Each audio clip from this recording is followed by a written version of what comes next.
સ્વામિનારાયણ હરે. તારીખ આજે 18 ઓગસ્ટ 2024 રોજના અનુક્રમમાં આપણે આ શ્રી રામાનુજાચાર્ય કૃત વ્યાસસૂત્રનું શ્રી ભાષ્ય જે છે તે જોઈ રહ્યા છે.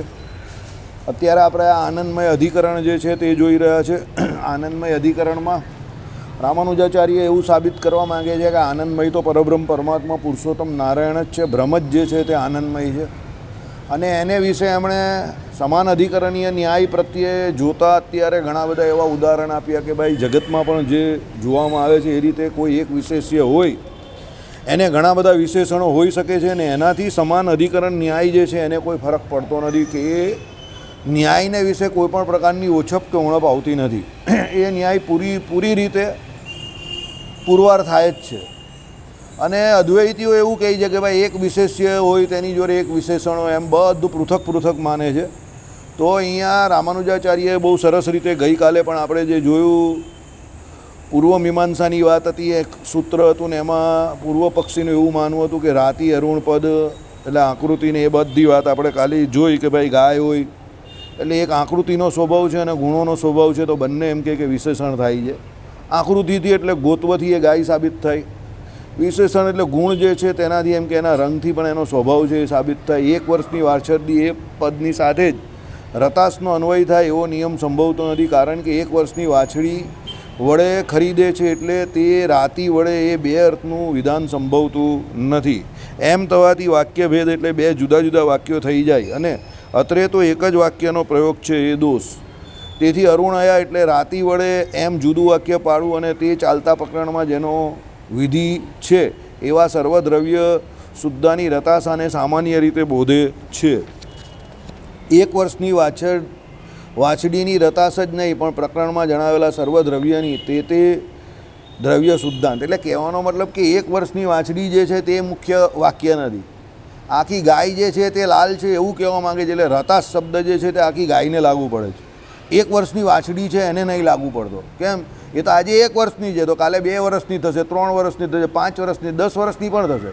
એનો રાતો રંગ તો રહેવાનો જ છે ને, સમજ્યા? એટલે એની ઓળખાણ જે છે તે એના રાતા રંગથી છે, 1 વર્ષની છે એનાથી નથી, કારણ કે એ તો ફર્યા કરે છે.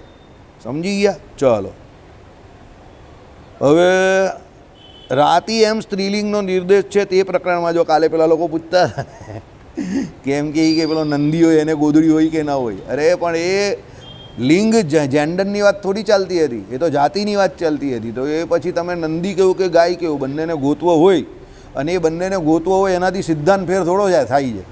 એ પુરુષમાં આવે છે, પુલ્લિંગમાં આવે છે, પણ આ જાતિ તો એની ગૌ જાતિ જ છે ને, અને ગાય માતા જે છે તે સ્ત્રીલિંગમાં આવે છે. તો પુરુષને સ્ત્રી હોય, દાખલા તરીકે આપણે મનુષ્ય જાતિમાં કહેવાય તો આપણામાં પુરુષને સ્ત્રી બંને આવે જ છે ને. તો પુરુષને સ્ત્રી આવવાથી કંઈ એમાં જેન્ડરને હિસાબે કંઈ આખી જાતિ ભેદ થોડો થઈ જાય છે. વાંદરો હોય, વાંદરી હોય, ગાય હોય, પછી નંદી હોય, એ પ્રમાણે હોય ને. એટલે જે જાતિનો હોય એ પ્રમાણે એ જાતિમાં પુરુષ અને સ્ત્રીનો ભેદ હોય. એનાથી એ જાતિનું જે વિશેષતઃ વર્ણન કરવા માટે જે કોઈ એક પર્ટિક્યુલર વિશેષણની વાત કરેલી હોય એને કંઈ ફરક નહીં પડતો. કે દાખલા તરીકે ગોતવાવાળી એટલે ગાદ, પેલી જે ગોદડીવાળી ગાય, તો ગોદડીવાળી ગાય એટલે એનો મતલબ એવો નથી કે ગોદડીઓ નંદી ન હોય એમ, નંદી હોય ને, કારણ કે એ જાતિનો જ છે ને, સમજો. એટલે જાતિ ભેદને કારણે અહીંયા એમ કહે કે શું છે વિશેષણ ભેદ થાય એ બરાબર છે, પણ જાતિની અંદર રહેલા પુરુષ અને સ્ત્રી તો એ પુરુષને સ્ત્રીને કહી શકે ને કે ભાઈ પેલો નંદી કે પછી પેલો ગાય, બધી યોનિમાં હોય ભગવાને જે કર્યું એ પ્રમાણે. હા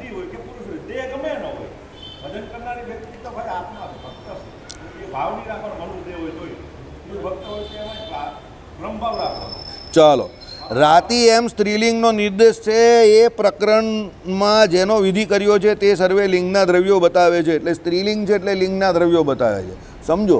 દાખલા તરીકે આ ભગતે કહ્યું એ પ્રમાણે કે આત્માની કોઈ જાત નથી, કોઈ પાત નથી, શરીરની જાત પાત છે, પણ શરીરનું નામ જેવું આવે પુરુષ એટલે તમારા મગજની અંદર કે તમારા ચિત્તની અંદર પુરુષની આખી આકૃતિ જે છે ને એનું લિંગ આખું છે તે મગજમાં આવે. લિંગ એટલે સંકેત, સૂચક. લિંગનો અર્થ હંમેશા સંકેત તરીકે, સૂચક તરીકે લેવો, સિમ્બોલ. દાખલા તરીકે શિવલિંગ, તો ઘણા લોકો શિવલિંગનો અર્થ શિવજીનું લિંગ એવો કરે છે. શિવલિંગનો અર્થ એ આખા શિવજી જે છે ને એનું પ્રતિપાદન કરનારો એનું શિવલિંગ છે. એટલે લિંગ એ એનો સિમ્બોલ છે, સમજ્યા? શિવલિંગ કંઈ એવી વસ્તુ નથી કે ઘણા લોકો કહે કે બહેનોથી એની પૂજા નહીં થાય, બહેનોથી આમ નહીં થાય. એવું જે માને છે એવું નથી. એનો આકાર ભલે એવો હોય પણ એનો એવું છે નહીં વાસ્તવિકતામાં. ચલો, કયોમાં આનો ઉલ્લેખ કદાચ કરેલો છે. હવે એટલે શું કર્યું અહીંયા? રાતી એમ સ્ત્રીલિંગનો નિર્દેશ છે એ પ્રકરણમાં જેનો વિધિ કર્યો છે તેવા સર્વે લિંગના દ્રવ્યો બતાવે છે. માટે 1 વર્ષની વાછરડી સાથે જ રાતા રંગનો અન્વય કરવો એ નિયમ સંભવતો નથી. એટલે એમાં 1 વર્ષને વચ્ચે ખાલી ઘુસાડેલું છે એમ.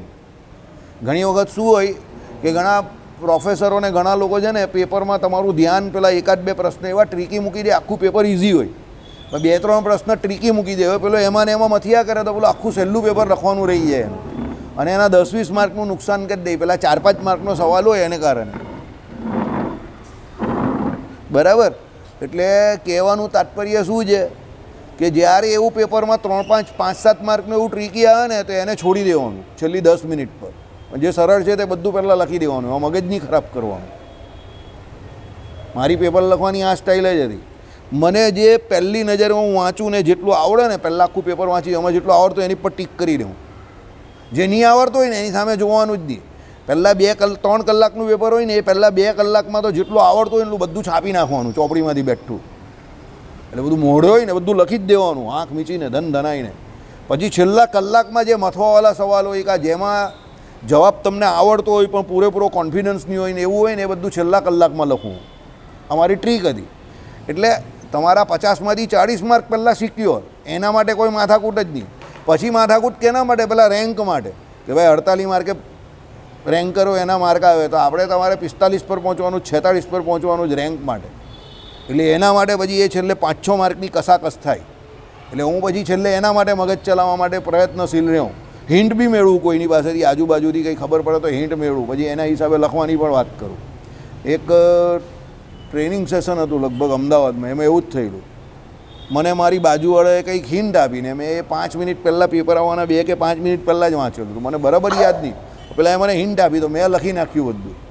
ઉલટી પરિસ્થિતિ, પેલાના 25માંથી 9 માર્ક ને મારા 22 માર્ક.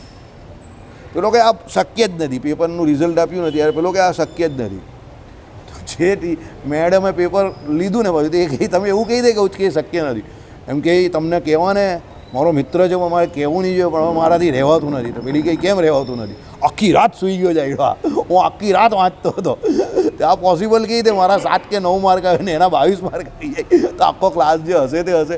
એ કહી કે એ સૂઈ ગયો કે તું જાગ્યો એની અહીંયા કોઈ વાત જ નથી. હું તો જે લખેલું એવી તો માર્ક આપું ને.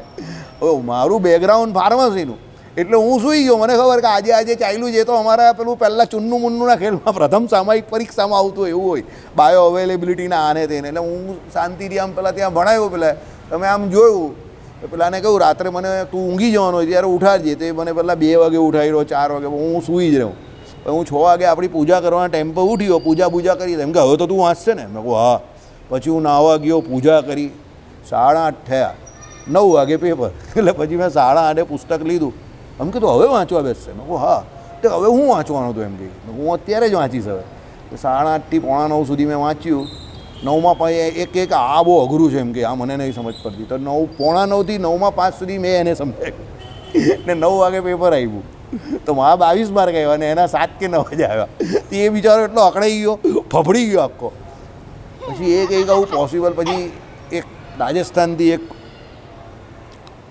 મેનેજર આવેલા. હવે એ મને મારી જૂની શિપલામાંથી ઓળખે અને એણે જ મને આમાં રેકમેન્ડેશનથી લીધેલો. તે પેલાને કહી ઓ ભાઈ તું તારું અત્યારનું જોઈને એને નહીં કે એનું બેકગ્રાઉન્ડ જો, એ શિપલામાંથી આવેલો છે. શિપલા એટલે એમ કહે કે એનું ટ્રેનિંગ સેન્ટર કેટલું ખતરનાક છે ખબર તને? એટલે તું એમ કહે કે સૂઈ ગયેલો, એ આજે બી સૂઈ જ જાય. મને ખબર છે कि आज भी सुई जाए, कि सुबह वो पूजा वूजा भी करता होगा, घंटी वंटी बजाता होगा पिलाने की, कि साहब वो ऐसा ही करता है, कहीं आके होटल में घंटी भी बजाता है, कि धोती वोती भी पहनता होगा, एम के साहब धोती भी पहनता है, एम तो इसके साथ तू पढ़ा रहे एम के, बाकी वो जैसा करे वैसा करने मत जाना. બેકગ્રાઉન્ડ હોય ને, મને એન્જિનિયરિંગ નહીં આવડે, આ લોકોને એન્જિનિયરિંગનું જે પ્રાઇમરી ફર્સ્ટ સેમિસ્ટરમાં આવતું હોય તે એની તમારે એક્ઝામ આપવાની હોય, તમે લોકો કાં વાંચો એને, તમને મોડો થઈ જાય, મને એન્જિનિયરિંગ નહીં આવડે તો મારે એમાં મહેનત કરવી પડે, સમજો. એમાં આ વિષય જે છે મને એમાં એટલી મહેનત નહીં કરવી પડે, કારણ કે મને ફિલોસોફી થોડી પહેલેથી ફાવે છે. એન્જિનિયરિંગ મને નહીં ભાવે, મેથ્સ આવે એટલે મારે દાંડિયા ગુલ, મેથ્સમાં કેવું 1 2 3 4 સુધીનું બધું બરાબર, ABCD આવે એટલે આપણા દાંડિયા ગુલ થઈ જાય. કારણ કે એમાં બહુ મહેનત ને બહુ મગજ માંગી લઈ, એટલે એ બધું કચકચ આવે એટલે મને બહુ કચકચ કરે કોઈ બી, એટલે હું તું જાતો ભાઈ કચકચ નહીં કર, તું જવા દે, જીવવા દે શાંતિથી, બરાબર, સમજી ગયો, તારી જેમ શાંતિથી જીવવું છે બસ, માથાકૂટ નહીં કરવી. ચાલો, એટલે માટે 1 વર્ષની વાછરડી સાથે રાતા રંગનો અન્વય કરવો એ નિયમ સંભવતો નથી. આ પૂર્વ પક્ષ ઉપર કહેવાનું કે અર્થેકત્વે એ રાતી અને 1 વર્ષની એમ રાતા રંગવાળું દ્રવ્ય અને 1 વર્ષવાળું દ્રવ્ય એ બે દ્રવ્યવાચક પદોના સમાન અધિકરણ વડે એ પદાર્થોની એકતા સિદ્ધ થતાં રાતા રંગની વાછડી વડે એ પદની 1 વર્ષની રૂપી દ્રવ્ય અને રાતા રંગરૂપી ગુણ એ બેનું વિશેષણ વિશેષીય ભાવ સંબંધે કથન થાય છે. પેલો પૂર્વ પક્ષ હતો, હમણાં રામાનુજાચાર્ય એકદમ ઇઝી કરી નાખ્યું કે તમે એને 1 વર્ષની કહેવું કે રાતા રંગની કહેવું કે ગમે તે કહેવું, બધું છેલ્લે વિશેષણમાં જ આવે. છૂટું પાડો કે ભેગું કરો, 1 વિશેષણ કેવું, 2 કેવું કે 3 કેવું, એનાથી કોઈ ફરક નહીં પડતો. સમજો, દાખલા તરીકે આને કોઈ કે દાઢીવાળો છે, પતલો છે, કાળા કલરના પેન્ટવાળો છે, ભૂરું, તો એનાથી એ વ્યક્તિ ખબર લઈ જાય છે. તમે 1 વિશેષણ કેવું કે 2 કેવું કે 4 કેવું, તમારો કહેવાવાળાનો મતલબ શું છે કે એની ઓળખાણ કરવાની છે કોઈ પણ હિસાબ. હવે 1થી કરે, 2થી કરે કે 4થી કરે. એટલે પૂર્વ પક્ષ જે મીમાંસકો જે છે એને પેલી 1 વર્ષની વાછરડીને એમાં ઉલઝેલા રહ્યા. ત્યારે રામાનુજાચાર્યએ શું કહ્યું, ભાઈ એમાં કંઈ ઉલઝવા જેવું જ નથી, એને બહુ ઇઝી લાગે છે. એટલે એમણે શું કહ્યું કે ભાઈ રાતી અને 1 વર્ષની બંને દ્રવ્યવાચક શબ્દો હોઈ શકે, બરાબર. એટલે એમ રાતા રંગવાળું અને 1 વર્ષવાળું દ્રવ્ય એ 2 દ્રવ્યવાચક પદોના સમાન અધિકરણીય વડે, એટલે સમાન અધિકરણીય 2ના થયા, બરાબર. એ પદાર્થોની એકતા સિદ્ધ થતાં રાતા રંગની વાછડી વડે એ પદથી 1 વર્ષની એટલે રૂપી દ્રવ્ય અને રાતા રંગરૂપી ગુણ, એટલે 1 વર્ષની જે રૂપી દ્રવ્ય અને રાતા રંગરૂપી ગુણ એ બેનું વિશેષણ વિશેષીય ભાવ સંબંધે કથન થાય છે, બરાબર. એટલે 1 વર્ષની વાછડી જે છે એને કેમાં લીધી, અહીંયા વિશેષણ તરીકે નહીં લીધી, વિશેષીય તરીકે લીધી, અશોકભાઈ. કારણ કે વાછડી પોતે કરતા છે, સમજો, અને રાતા રંગની જે છે તે એનો ગુણ છે, એટલે એનું વિશેષણ છે. એટલે રામાનુજાચાર્ય શું કહે છે કે 1 વર્ષની વાછડી એની એક ઓળખાણ ખરી, પણ એ એકચ્યુઅલી એ વિશેષીય છે. એટલે શું કહ્યું અહીંયા કે 1 વર્ષની રૂપી દ્રવ્ય અને રાતા રંગરૂપી ગુણ એ બેનું વિશેષણ વિશેષીય ભાવ સંબંધે કથન થાય છે અને એનો ખરીદવારૂપી એક ક્રિયા સાથે અન્વય થવામાં બાદ આવતો નથી. એટલે સાંભળો, વિશેષણ વિશેષીય ભાવના સંબંધથી જોડાયેલા દ્રવ્ય અને ગુણનો, એટલે કે ગુણ વિશિષ્ટ દ્રવ્ય જે એક જ પદાર્થ રૂપે સિદ્ધ છે તેનો, એટલે શું છે, પદાર્થ એક જ છે પણ એનો ગુણ વિશિષ્ટ દ્રવ્ય છે. હવે ગુણ વિશિષ્ટ એટલે શું છે કે રાતો રંગ જે છે તેનું ગુણ વિશિષ્ટ દ્રવ્ય છે. અને 1 વર્ષની છે વાછરડી, તે વાછરડી કોણ છે, કરતા છે, વિશેષ્ય છે. હવે અહીંયા 1 વર્ષની ખાલી કન્ફ્યુઝ કરવા માટે લખેલું છે, મેઇન વસ્તુ વાછરડી છે, કારણ કે એ વાછરડી છે તે રાતા રંગની છે, સમજો. પણ 1 વર્ષની જે છે તે કન્ફ્યુઝ કરવા, આ ઘણી વખતે આમાં પણ આવે, કર્મણી પ્રયોગ ને કર્તરી પ્રયોગમાં ઇંગ્લિશમાં આવે છે, એક્ટિવ અને પેસિવ વોઇસમાં પીપલ શબ્દ આવે છે, તો બાય ધી પીપલ લખવાનું હોય છેલ્લે. દાખલા તરીકે તમે આગળ કંઈ કરો ને તો ભાઈ પાછળ એને બાય ધી પીપલ, પણ તમે ન લખો ને તો એ પેલો માર્ક્સ નહીં કાપી શકે, કારણ કે એમાં પીપલ શબ્દ જે છેલ્લો છે ને એ સમજવાનો હોય, એ સાયલન્ટ છે, સમજો. ધીસ વર્ક ઇઝ ડન, તો this work is done by whom, તો બાય ધી પીપલ લખવું પડે. પણ તમે એમ લખો ને ધીસ વર્ક ઇઝ ડન, તો એ ખોટું નથી. કેમ, ધીસ વર્ક ઇઝ ડન, તો એને કરવાવાળો કોઈ કરતા તો હશે જ ને, એટલે પૂરું થઈ ગયું ત્યાં.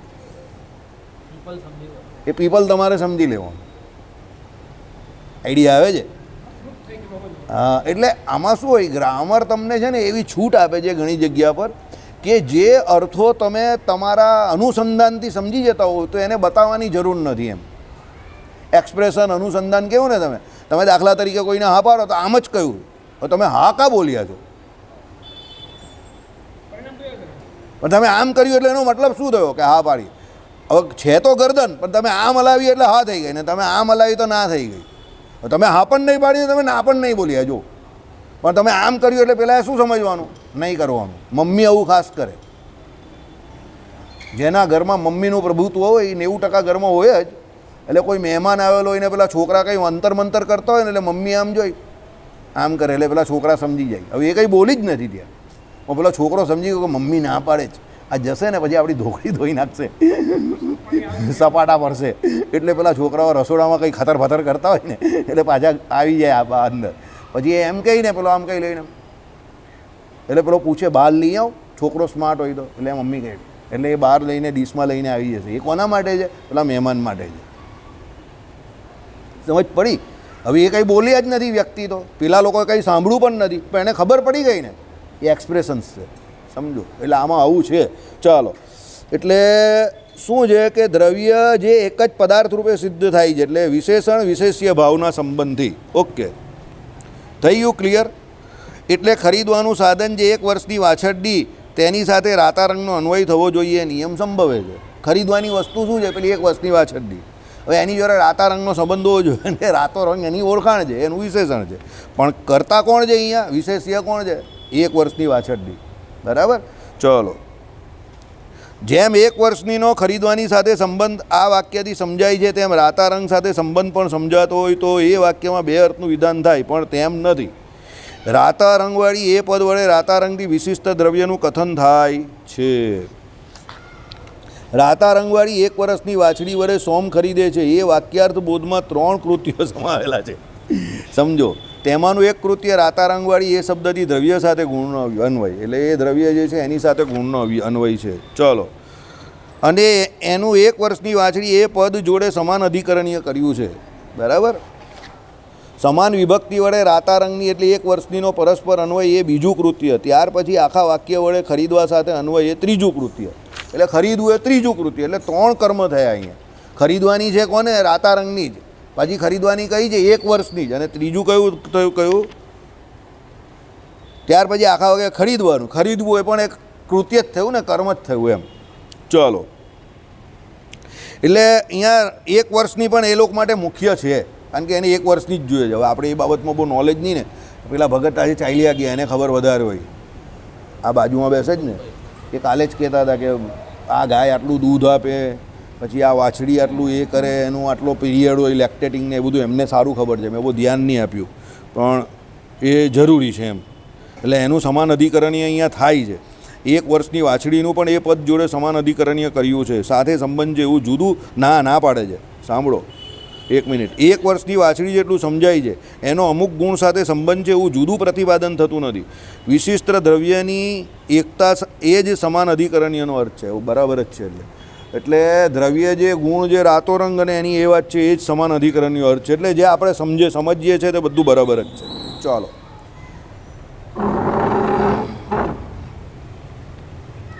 હવે આગળ. ભિન્ન અર્થવાળા શબ્દોનું એક જ પદાર્થને લાગુ પડવું એનું નામ સમાન અધિકરણીય. એવું સમાન અધિકરણીયનું લક્ષણ છે, સમજો. ઓકે, જુઓ પતંજલિ કૃત વ્યાકરણ મહાભાષ્ય ટીકા કૈયત કૃતમ. બરાબર? એટલે આ તો આના સિવાય કોઈને ખબર નહીં પડે. આ પતંજલિનું જે વ્યાકરણ જે છે એ તો આના સિવાય બીજા કોઈને આવડે એવું નથી. એટલે તમે ગૌશાળામાં જજો અને એની પાસે એકાંતમાં જઈને શીખી જજો. બરાબર? આ તો મને પણ નહીં ખબર.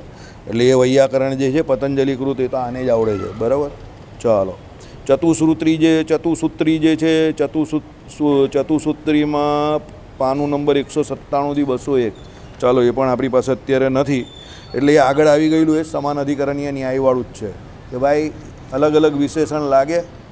3 હોય, 2 હોય, 1 હોય, વિશેષણ ગમે એટલા હોય, વિશેષ્ય 1 હોય અને 1 પદાર્થને ગમે એટલા વિશેષણ લાગી શકે છે. બરાબર? એટલે એ સમાન અધિકરણીયનું લક્ષણ છે. અને તે જ કારણથી રાતો પટ છે ઇત્યાદિમાં એક જ અર્થનું પ્રતિપાદન હોવાથી એ એક જ વાક્ય ઠરે છે. પટ એટલે ખબર ને, ઘટ અને પટ. પટ એટલે પદાર્થ કોઈ પણ એમ, ઘટ એટલે ઘડો, પટ એટલે કોઈ પણ પદાર્થ, અન્ય પદાર્થ, ઘડાથી બીજો પદાર્થ એમ. એટલે રાતો એટલે લાલ રંગનો પદાર્થ છે એમ. પટનો હોવાની ક્રિયા સાથે સંબંધ, એમાં વાક્યનો વેપાર રહેલો છે. ભાઈ પટનો હોવાની ક્રિયા સાથે સંબંધ એટલે પટ એટલે અત્યારે હાજરમાં છે વર્તમાનમાં એમ. દાખલા તરીકે આ કયો કલર કહેવાય તારા શર્ટનો?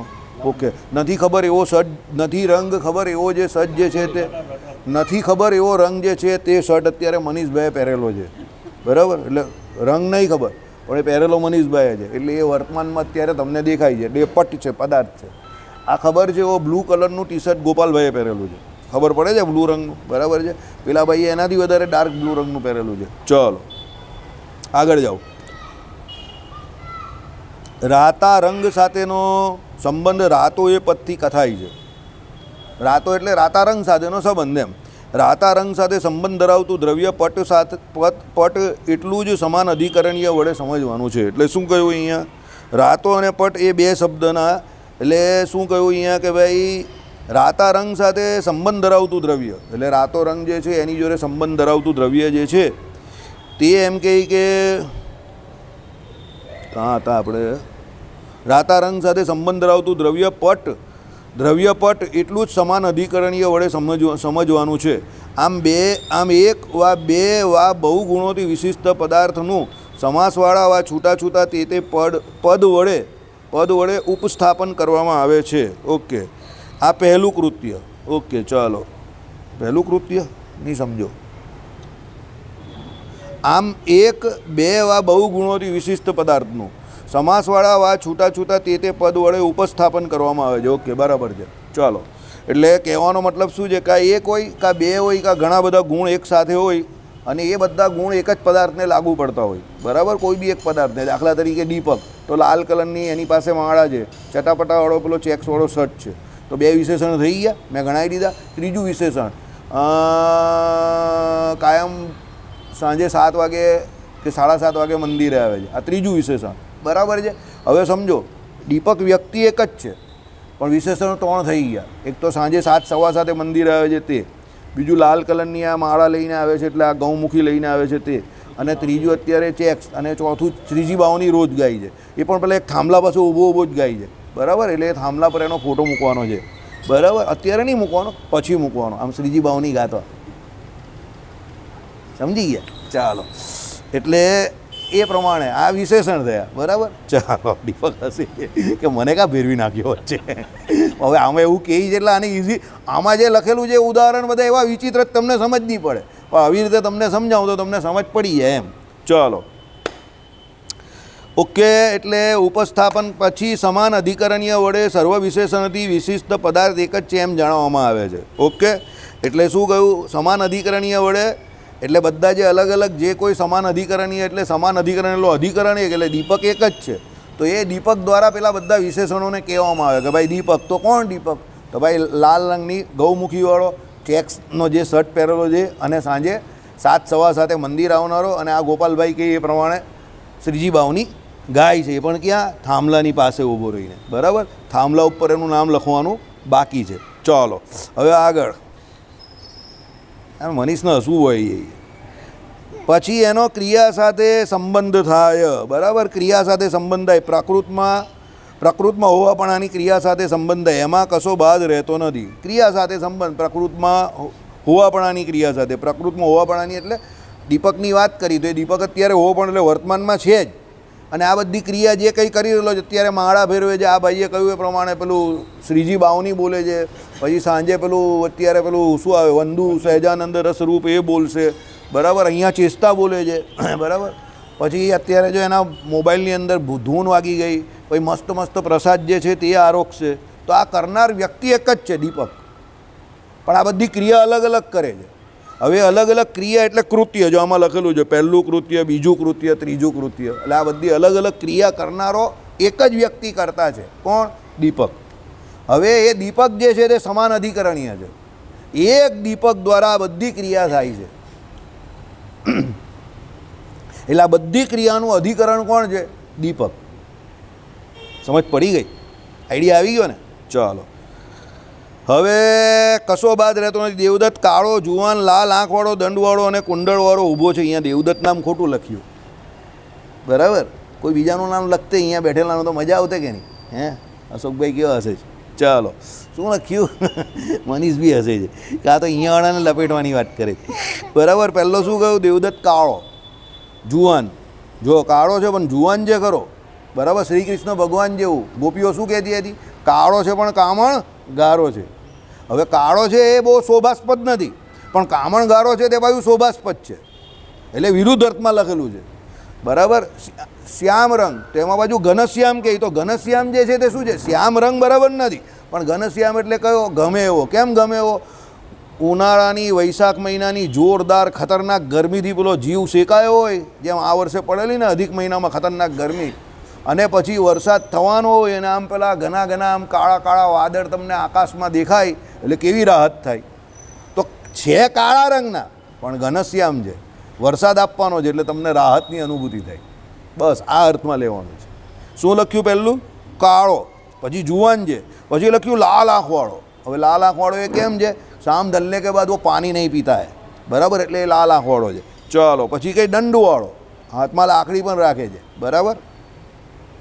કુંડળવાળો ઊભો છે, કાનમાં કુંડળ પણ પહેરે છે.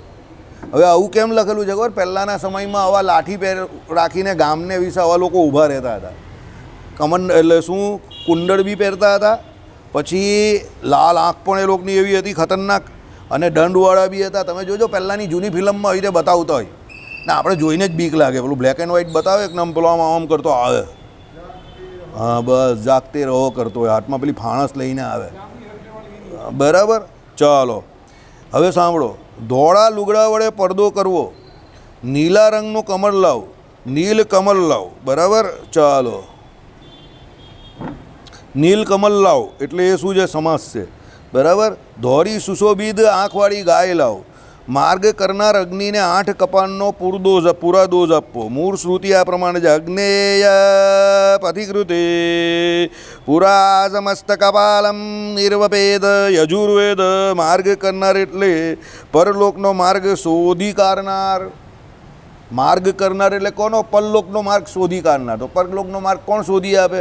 લખેલું છે અગ્નેય પથિકૃતે, બરાબર. એટલે શું લખ્યું છે? પૂર્વ અસા મસ્ત કપાલમ નિર્વપેત એટલે યજુર્વેદની આ શ્રુતિ છે. માર્ગ કરનાર એટલે પરલોકનો માર્ગ શોધી કાઢનાર. અહીંયાથી સીધો ક્યાં જાય? પરલોકમાં અર્ચી માર્ગે કરીને ભગવાનના ધામમાં પહોંચી જાય, બરાબર. એટલે એની વાત અહીંયા કરેલી છે. ચાલો એમાં જેમ થાય છે તેમ રાતા રંગની 1 વર્ષની પીળી આંખોવાળી વાછડી વડે સોમ ખરીદે છે એ વાક્યમાં પણ થાય છે. કહેવાનું તાત્પર્ય એવું છે કે જેમ લાકડા વડે વાસણમાં ભાત રાંધવો એ વાક્યમાં અનેક કારક વિશિષ્ટ એક જ ક્રિયા એકી વખતે સમજાય છે, તે જ રીતે સમાન અધિકરણ પદ સમુદી કથાતું પ્રત્યેક કારક તે કારકનો બોધ થતી વેળાએ અનેક વિશેષણથી વિશિષ્ટ રૂપે જ એકી વખતે ઉપસ્થિત થઈ ક્રિયા સાથે અન્વય પામે છે, એટલે કશો વિરોધ રહેતો નથી. ચાલો હું તમને બહુ સારી રીતે સાદી રીતે સમજાવી દઉં. શું કહ્યું? પહેલું આ વાક્ય સમજો. લાકડા વડે વાસણમાં ભાત રાંધવો. વાસણ હોય, બરાબર, એક લાકડું હોય તમારી પાસે, એનાથી તમારે પેલો ભાત હલાવવાનો હોય, અને એ વાસણથી પેલા વાસણમાં તમારે ભાત રાંધવાનો હોય. જો આમાં પણ આપણે સાચા જ હતા ને? કેમ છે? આ તમને એમ કહું, અહીંયા કેમ બેસાડું છું ખબર? જે લોકો ડાયા થતા હતા ને પહેલાં, આમ નહીં કરો ને તેમ નહીં કરો, એટલે હું આ ધડકાને ધવાઈ રાખું છું. કેમ? પહેલાં એને ઉલકાઈ નાખતો હતો ને તો લોકો મારી પર ગરમ થતા હતા કે હું બહુ શ્રૂડ છું. પણ જોઈ લો, બરાબર જ ને? ઝેરના પારખા નહીં થાય કોઈ દિવસ. જે કામ જે રીતે થતું હોય ને એ રીતે જ થાય, બરાબર. ચાલો એટલે દરેક બાબતમાં બહુ સોફ્ટ પોલિટિક્સ નહીં રમવાની. જો મોદી સાહેબ થોડા સોફ્ટ થઈ ગયા તો વિપક્ષ કયો ચડી બેઠો જૈનજી કરીને? અત્યાર સુધી કોઈ 12 વર્ષમાં દાદાગીરી કોઈ ઊંચા નીચા થતા હતા?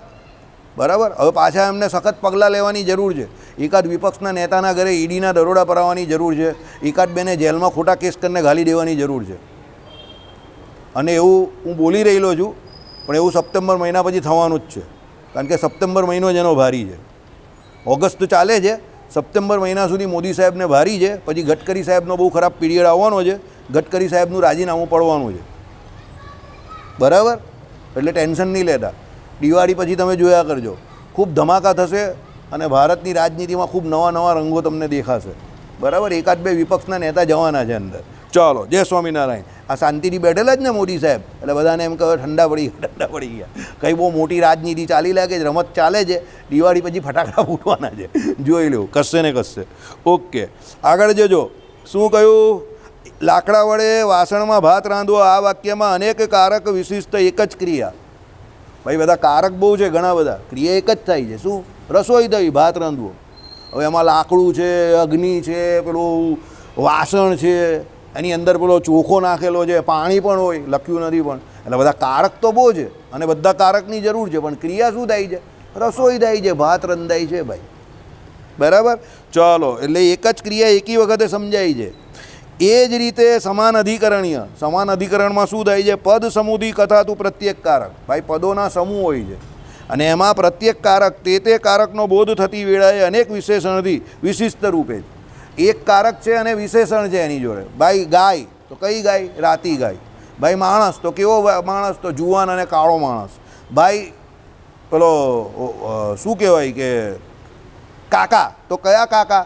સફેદ દાઢીવાળા કાકા, ભાઈ કાળા કલરની ફેંડાવાળા કાકા. તો હવે તમે આ બધા વિશેષણ જોડે જે કંઈ વાત કરો છો તે કોઈ એક વાક્યની, કોઈ એક વ્યક્તિની જ વાત કરો છો, પણ એની જોડે બધા વિશેષણો તમે એટલા માટે લગાવેલા જ કે એ વ્યક્તિની તમને બરાબર ઓળખાણ થાય. એટલે રામાનુજાચાર્ય શું કહે છે કે ભગવાનના અનંત કલ્યાણકારી ગુણો જે છે એ ભગવાનના વિશેષણો છે, અને એ બધા વિશેષણોનું શાસ્ત્રોમાં જે કંઈ વર્ણન કરેલું છે તો એ વિશેષણો એ ગુણો દ્વારા પેલા ગુણી એક એવા ગુણી ભગવાન જે બ્રહ્મ જે છે એનું નિરૂપણ કરવા માટે કરેલું છે કે પેલો જીવ જે છે તે આ રંગબિરંગી ચિત્ર વિચિત્ર માયા જે છે એમાં આકર્ષાય નહીં, અને પેલા ભગવાનના અનેક અનંત કલ્યાણકારી ગુણો અને જે વિશેષણો શાસ્ત્રોમાં કયા તો એના તરફ આકર્ષિત થાય અને ભગવાનમાં મંદી પડે. આ લોજિક છે. કારણ કે ચિત્ર વિચિત્ર માયા જે છે એમાં પણ પ્રચુર માત્રામાં ભગવાન પોતે જ રહેલા છે, પણ એ માયા કેવી છે? જીવને બંધનકારી છે. અને એ ભગવાને એને જાણી જોઈને એવી બનાવેલી છે. કોના માટે? બુભુક્ષુ માટે, કે અન્યાય કોઈની જોડે નહીં કરવો. તને માયાના પંચ વિષયમાં આનંદ આવે છે, મોજ આવે છે, તો તું મોજ કર, એમાં પણ મને કંઈ વાંધો નથી. શરત આટલી છે કે એમાં તું ધર્મ તોડીને, એટલે શાસ્ત્રોની મર્યાદા તોડીને જે કંઈ વિષય ભોગ કરશે તો એની સજા ભોગવવા તૈયાર રહેજે. ભાઈ તમે રસ્તો જે છે તે વનવેમાં, તમે કે અમે આવ્યા ત્યારે જ એક ભાઈ વનવેમાંથી આમ આ બાજુ આવતો હતો, પેલા પોલીસવાળાએ પકડો, મોબાઈલથી રેકોર્ડિંગ કરતા હતા, પેલાને કંઈ બોલ હવે તું અહીંયા પતાવે છે કે ગોપાલ કે આને પકડો, કે એવું કંઈ નહીં, એ જરા ઉતાવળમાં હતો અને આના ઘરે પોલીસવાળાના ઘરે એના છોકરાની ફી ભરવાની હતી. હવે બંને કામ સાથે કરવાનો હોય તો કંઈ તો થાય ને. એટલે ગોપાલભાઈ સમજો એટલે એને પકડો. મેં કહું હા, જો આપણે આમ જઈ રહેલા જે કાંથી આવે છે એ ઊંધો આવે છે, ધીસ ઇઝ વન વે. પોલીસવાળો શાંતિથી હસતો હસતો પેલો સીધો એની પાસે જ પહોંચી ગયો હતો. Comedy scene. લોકો આના છોકરાની ફી તો ભરવાની બાકી છે, બરાબર કે નહીં? તો પછી બરાબર પેલો આવ્યો, ભાઈ મારા છોકરાની ફી જ દેખાય જ મને તો અત્યારે, સમજી ગયા? બરાબર, એટલે એનો પણ વાંક નથી ગઈ, બરાબર? જાને બી હસવું આવ્યું. ચાલો, એટલે શું છે, અનેક પ્રકારના વિશેષણોથી એક જ જે કોઈ કરતા છે એની વાત ચાલે છે, એ આનંદમય છે. અને પેલો જીવ જે છે એણે જે વિજ્ઞાનમય જીવ જે છે એને જાણવાના અને કોને જાણવાના છે? આ આનંદમયને જાણવાના છે. એટલે એના અનેક વિશેષણો શાસ્ત્રોમાં કયા છે. એટલે સમાન અધિકરણીય ન્યાય આ પ્રમાણે વિશિષ્ટા દ્વૈત વેદાંત પ્રમાણે સાચો ઠરે છે એવું રામાનુજાચાર્ય કહે છે. કે ભાઈ આટલી બધી માથાકૂટ અમે એટલે કરીએ છીએ કે બધા અલગ અલગ વિશેષણ હોય તો પેલો વિશેષીય પરમાત્મામાં આટલા બધા ગુણ હોય તો પેલા જીવને આકર્ષણ થાય ને કે આનામાં આટલો આનંદ રહ્યો તો એની પાસે જવાય એમ. અને એની જ માયા જે છે એમાં પણ એણે જે કંઈ થોડું ઘણું સુખ મૂકેલું છે એટલે જ મૂકેલું છે કે પેલો એ સુખ અહીંયા પ્રત્યક્ષ ભોગવે એટલે એને સુખનો અનુભવ થાય. પછી શાસ્ત્રોમાં વાંચે કે આનાથી અનેક ગણું સુખ ભગવાનમાં રહેલું છે, તો આ સુખને તુચ્છ માનીને ભગવાન પાસે જાય. એટલે આ આનંદમય અધિકરણમાં આટલી માથાકૂટ કરેલી છે. જીવને મુક્ત બનાવવા માટે આ આનંદમય અધિકરણ આટલું ચાલે છે. સમજો, તમને એમ કે એકનું એક કેમ ઘસ ઘસ કરે છે, પણ આની ઉપર જ આપણા બધાનો આધાર છે. શ્રીજી મહારાજે પંચાળાના વચનામૃતમાં શું કહ્યું? સુખની વાત કરેલી છે ને અહીંયાથી લઈને અક્ષરધામ સુધીની, તો કેમ કહેલી છે? હે, પંચાળાનું પહેલું તો કેમ કહી છે કે ભાઈ પેલો જીવ સુખ પાછળ જ બધા દોડે છે. મહારાજે શું કહ્યું?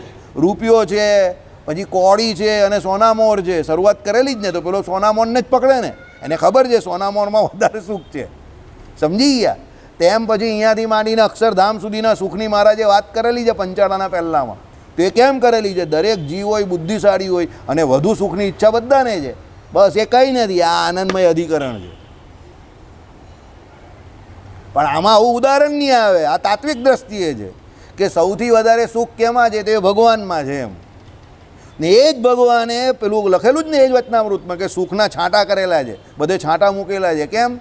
પેલા કયા જ ને બહુ મોટો એમ કહે કે રાજા હોય અને એના જે ગોલાગોલીઓના મહેલ હોય એ મહેલમાં બહુ મોટી સગવડ હોય, એને જોઈને પેલાને એવું થાય કે આના જે માણસો જે છે એ માણસોને ત્યાં આટલી બધી સગવડ છે તો પેલા રાજાને ત્યાં કેટલી હશે? તો એ બ્રહ્મા જે છે તે કે શિવજી જે છે કે ઇન્દ્રનું સ્વર્ગલોક છે એમાં આટલું બધું સુખ ભગવાને મૂકેલું છે, તો ભગવાનના ધામમાં ભગવાન પાસે કેટલું સુખ હશે? એમ કહીને પેલો વધુ સુખની આશાએ ઓછા સુખનો ત્યાગ કરીને ભગવાનનું ભજન કરે, એટલે આ લખેલું છે. બસ, ધીસ ઇઝ આનંદમય અધિકરણ. હવે સમજ પડે જ તમને? આ બધા વિશેષણોની મારામારી એ છે, છેલ્લે લોજિક આ પકડવાનો છે કે એ અનંત કલ્યાણકારી ગુણવાળા ભગવાન છે. એટલે શું કહે છે રામાનુજાચાર્ય કે આ બાજુ ન અટવાવો, એની પાસે જાઓ. બરાબર, તમે તો વિજ્ઞાનમય છો જ. જાણવું એ તમારો જન્મસિદ્ધ સ્વભાવ છે. કોનો? જીવનો. તો એને જાણવાનું શું છે? ભગવાનને જાણવાના. જે ભગવાનને ન જાણશે તો બીજું શું જાણશે? માયાને જાણશે. તો માયાને જાણશે તો દુઃખમાં આવવાનો છે. એના કરતાં ભગવાનને જાણ. તો હવે ભગવાનને ભગવાન જણાય કેવી રીતે? તો એના અલગ અલગ વિશેષણ દ્વારા જણાય.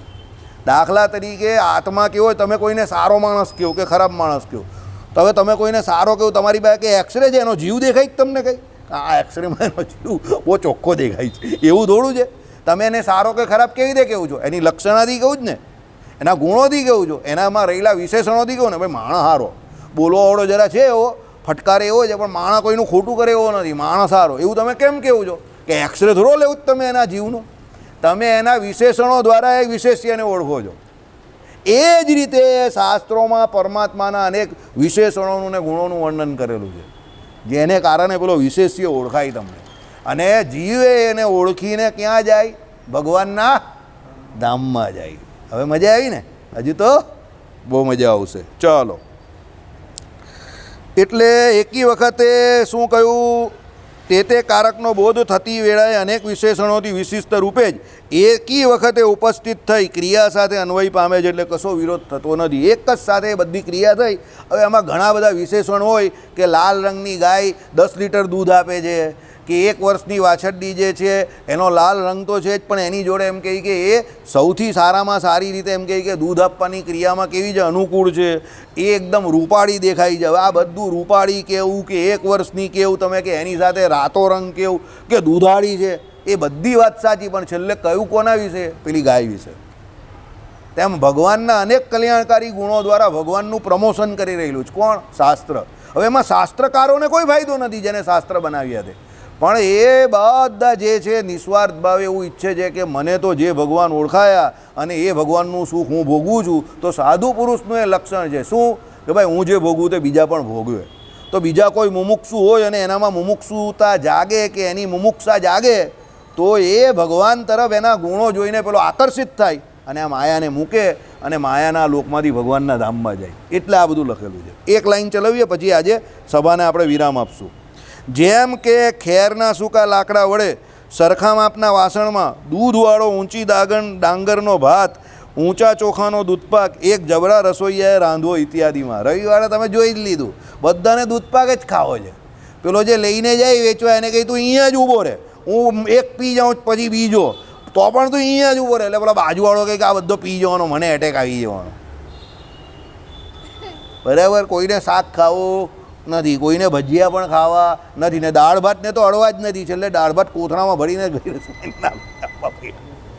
સમજી ગયા? તો દાળ ભાત કેમ બનાવીએ છીએ? આપણે ખાવા માટે જ બનાવીએ જ. બધા દૂધપાક જ ખાય. તો આપણે કહી દઈએ દૂધપાકનો થોડો ઉત્સવ કરીએ છીએ. ઉત્સવ કોનો કરીએ છીએ આપણે? બધી રસોઈ બધી ખાવાની હોય ને. પછી પેલો એકલો દૂધપાક જ ખાય તો પછી મારે એવું કરવું પડે, ભાઈ શટલ પાર બ્રાહ્મણોને દૂધપાક પડ્યો, શટલ પાર દેવાયો, દૂધપાક નથી. દૂધપાકની રીતે ખવાય. હવે આમાં જે કહ્યું એ પ્રમાણે જો બધી વાત જે લખેલી છે, ખેરના સૂકા લાકડા વડે સરખા માપના વાસણમાં દૂધવાળો ઊંચી ડાંગરનો ભાત, એટલે ઊંચા ચોખાનો દૂધપાક એક જબરા રસોઈયાએ રાંધવો. જબરો રસોઈયો કોણ? દિવ્યેશ. એને રાંધેલો હતો. આ બધી વાત કરી, પણ ટૂંકમાં કહેવાનો મતલબ શું હતો? દૂધપાક બહુ 58 હતો, પણ આ બધા વિશેષણો લગાવ્યા. કહેવાનો મતલબ શું હતો? દૂધપાક કેવો હતો? બહુ 58 હતો. મનીષ બરો મસાલો બી લઈ આવેલો, 9000નું બિલ એ તગડું આપ્યું, પણ મજા આવી ગઈ. શ્રીપતિમ શ્રીધરમ સર્વદેવેશ્વરમ ભક્તિધર્માત્મજમ વાસુદેવ